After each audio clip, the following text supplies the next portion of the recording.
আজ আমরা যে গল্পটা নিয়ে কথা বলবো সেটা হলো রূপার অভিশাপ ও তাহমিদের যাত্রা।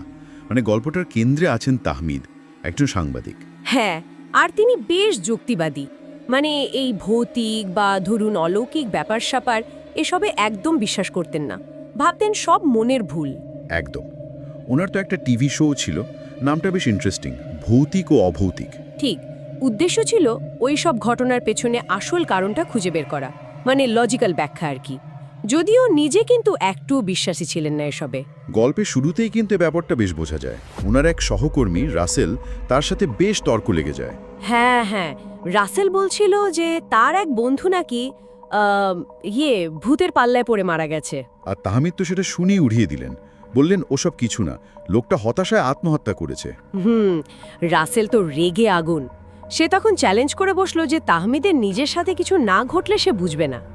এই কথাটা মনে হয় তাহমিদের জেদ বাড়িয়ে দিয়েছিল। ঠিক তাই, উনি জেদের বশে ঠিক করলেন, আচ্ছা যা থাকে কপালে, একটা কুখ্যাত ভুতুরে বাড়িতে গিয়ে রাত কাটাবেন, প্রমাণ করেই ছাড়বেন যে ভূত তুত কিছু নেই। আর সেই বাড়িটা নিয়েও তো অনেক গল্প ছিল। গ্রামবাসীরা বলতো যে ওখানে রাত ৩:৩৫ নাকি